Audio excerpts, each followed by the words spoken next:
आज हम वर्णों के बाद में उच्चारण स्थान के बारे में चर्चा करेंगे।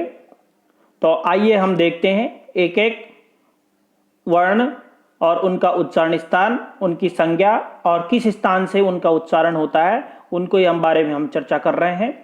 पहला जो सूत्र है, अकुह विसर्जनीयानाम कंठः, अर्थात ए आ कु का मतलब क वर्ग, है का मतलब है और विसर्ग, इनका उच्चारण स्थान कंठ से होता है और इनकी संज्ञा कंठे होती है। उसी प्रकार से यदि हम दूसरा सूत्र देखें, ईचु यशानाम तालु, ई में दोनों ई आ गए, छोटा ई, ह्रस्व ई और दीर्घ ई चू च वर्ग य और श तालव्य शकार, इनका उच्चारण स्थान तालु से होता है और इनकी संज्ञा तालव्य होती है। उसी प्रकार से री टू रषाणाम मूर्धा, री ट वर्ग र और श, इनका उच्चारण स्थान मूर्धा से होता है और इनकी संज्ञा होती है मूर्धन्य। उसी प्रकार से ऋतुलशानाम दंतः, अर्थात ली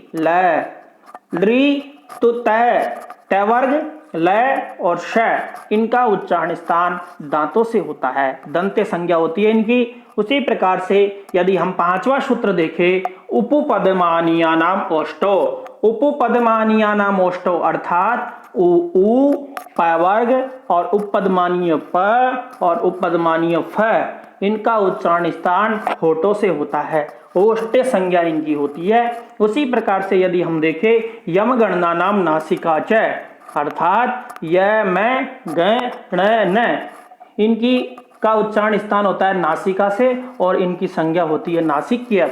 उसी प्रकार से यदि हम देखें, एदयितो कंठ तालु, एदयितो कंठ तालु ये कहता है ए और ऐ, इन दोनों का उच्चारण स्थान कंठ और तालु यानी संयुक्त रूप से कंठ और तालु करता है और इनकी संज्ञा होती है कंठ्य और तालव्य।